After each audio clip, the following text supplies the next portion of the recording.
Hi everyone, my name is Melissa and this is How to Adult. Today's video is part 3 of 101 money saving tips. If you've missed out on part 1 and 2, click up here or go see in the description below. If you enjoy this video, please like and subscribe, and don't forget, if you write your best bad joke in the comments below, I might pick yours for the next video. And with that, let's get started. Tip number 32 is bulk buying. Now, I covered this a little bit in the food category, however there are many other items that you can buy in bulk. For example, my hubby and I get our toiletries and our cleaning products and sometimes even our stationery from Costco, and that saves us a decent amount of money. So go check out your local area, see what you can get. Tip number 33 is buying online. Now, I know I mentioned food shopping online, but I'm talking about other options as well. For example, clothes shopping. Now, I understand that finding clothes that fit for some people or a lot of people isn't easy to do. What I do, if I was going to buy a dress that I can't find anywhere else, then I will buy the largest size and then alter it when I receive it.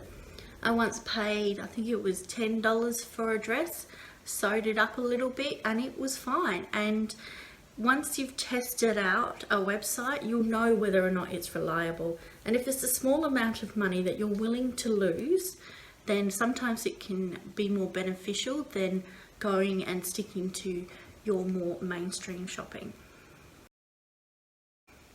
Tip number 34 is to buy from either your cheap shops or your op shops. Now, cheap shops can get a bit of a bad rap sometimes because people assume that because it is cheap or rejected, that it's not as good as getting it from somewhere else. However, this isn't always the case. I've gotten shelving from when I was quite young and very poor from the reject shop, and I've still got it today. It's fantastic. And a couple of years ago, I found a piñata and got some candies from the cheap shop, and my lovely little niece had a great birthday party with it. She was thrilled to pieces. And it's the same with the op shops. Now, I know some people can be a bit funny about it because op shops are usually things that have been donated from other people. But I do want to point out that op shops are very, very fussy when it comes to what donations they will accept. So a lot of the items will be perfect and there's nothing wrong with them. So if you want to find something but you're struggling to make ends meet, check out these places and see if you can get a bargain. Tip number 35 is to buy secondhand. Now, there are lots of places where you can get secondhand item. For example, my husband and I went to our local scrapyard and we found a brilliant fireplace fitter for our home, and it was actually taken from a dismantled house in the local area, so it fit our home perfectly and we wouldn't have found it anywhere else. And the other thing about having second hand is you can haggle, particularly if you're buying more than one item. You can get a set, for example, and say, well, I know these cost this much, but what do you think about doing it for this price instead? It's almost expected to haggle even just a little bit at your second-hand shops. Worst comes to worst, they say, no, it's not going to work, and you can either take the deal or not. It's completely up to you. And you should have no shame in saying, can you do me a better price? That's it. Tip number 36 is regarding your health. Here in Australia, there is a hotline, I believe it is 13 Sick, that you can call and get a doctor to come to your home outside of office hours. Now, this is bulk billed, so it doesn't cost you anything. Obviously, these doctors can't do a lot of big things, but they can do things like provide a sick certificate, or if you need a script for antibiotics, for example, they can assist you with that.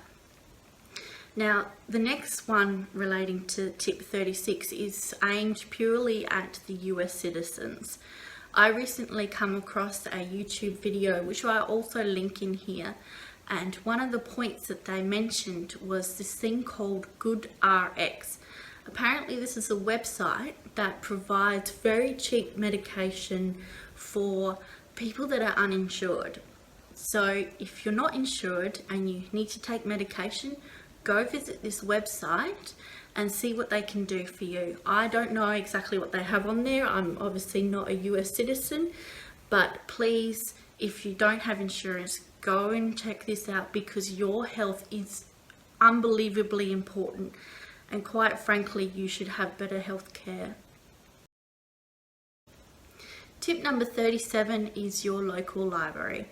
Now, a lot of people seem to think that libraries are only books, and while I love books and I'm more than happy to go to a library to check some out, they also have a bunch of other services. There's internet available. If you book in, sometimes you have to pay for it. You can get items printed. I think you can get items scanned now. There's also programs available to engage the community. I had one that would have like a nursery rhyme active dance session for all the littlies. And we actually also have a toy library close by where I was able to borrow toys so that my daughter could play with them, and then when she was either too big or got bored with it, we would return it. Now obviously there's a timeline on how long you can keep these for, but it also gives you an insight as to what they're ready for and what they're not ready for. So go to your local library, or even just Google it. There are so many things that you can get on your local library through electronic copies as well. So go check it out.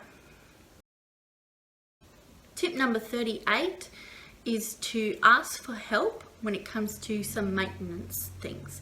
For example, if you have a friend that is a house painter and you need to paint a room, ask them for advice or even ask them for help. Most people are more than willing to do mates rates, or even if you're a really good friend, they'll come over and help you paint your room for a case of beer and some pizza. That's what friends are for. And there's plenty of other opportunities out there to just say, I could use some help with this particular item. So rather than paying tens of thousands of dollars for a professional to come in with their team, take their sweet time doing it, you can do it almost by yourself with just some help from your friends. Tip 39 is carpooling. Now, this is pretty self-explanatory, but a lot of people overlook that for many reasons.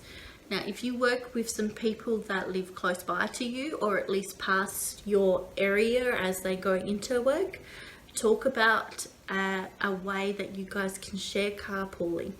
Not only does this save your petrol, it can also save the cost of car parking or even the maintenance on your car. And it's something that is quite easy to do when you get a good network, so check it out. Tip 40 is use your public transport. Now, I understand that there are some public transport systems out there that aren't great, but for the ones that are okay, see what is available for you. A perfect example is in my city, Adelaide. We are able to park in the entertainment centre for $5 a day. An entertainment centre is just outside the city for those who don't know. And there is a tram right across the road that you can take all the way through the half of the city for absolutely free. So all you're spending compared to $18 early bird in the city car parking is $5 a day, which is a fantastic deal. Tip 41 is to walk or ride to your location. Not only does this save you lots of money on petrol or public transport, it's really good for your health, and it's a very enjoyable experience too. Too often we forget that we don't have to get into our cars to drive 5 minutes to the local shop. We can get out and walk. My husband reminds me to do this with him quite regularly, and we take our daughter and we have a great time going for a walk. So think about, do I really need to take the car all the way down to the shops? Can I walk? Tip number 42 is take cheaper holidays. There are a lot of discounts available out there for your holidays, such as accommodation, travel, packages, things like that. But also consider having your holiday locally. instead of going out of state or overseas, not that that's going to happen anytime soon, think about what's actually close by to you. I live in South Australia and there are many, many beautiful places to go visit. And there are lots of fun places to go too. So look at what's in your area first and get a nice little getaway right where you are. Tip number 43 is to check out your websites such as Groupon or Gumtree. There are plenty of secondhand items on Gumtree that are perfectly good for a reasonable price. Some items are even free, so go and see what you might be able to get on them. Same with Groupons. Now, in my previous tip I talked about holidays. There are so many discounts available in your Groupons for holidays and items for gifts or even services. So go check it out and see what bargains you can find. Tip number 44 is don't wrap presents. Now, I know people like to watch children rip the paper off their presents, which is all fine and well as long as we recycle the paper. But when it comes to adults, just put it in a little gift bag and then you don't have to wrap it, and then they can recycle it for the next present that they give, and so on and so on. You can also get little stickers that you can write the person's name on and who it's from, rather than buying cards or buying ribbon and getting all this ridiculous stuff to wrap a present. Realistically, just pop it in a bag and hand it to the person. It's not going to reduce the value of the gift that you give the person. Tip number 45 is to have a Kringle at Christmas. Now, think about it like this. You could spend $20 on 10 people and it will total $200, or you can spend $100 on one person. Not only does that save you money, it saves you time and effort, which quite frankly, time is something that is really precious. So why not save the time as well as the money? My next part of this is not going to be popular, but don't do gifts at all. My side of the family and I have decided we're not going to do gifts because I live in a different state. We would electronically send each other money and we just end up swapping it back and forth, and it was pointless for us. Plus, I hate presents. I hate getting presents. So we've agreed we're not going to do it. We're not even going to do it for the kids anymore because there's no point for us. Now, my husband still wants to get gifts for his side of the family, which is fine. But I've said to him that he's paying for it and he's organising it. He's happy to do that, and I support him in that. Tip number 46 is to buy your beauty products online. I'll put a link in the description below, but there is a website called Strawberrynet, I believe, and it has your brand name products for a heavily discounted price.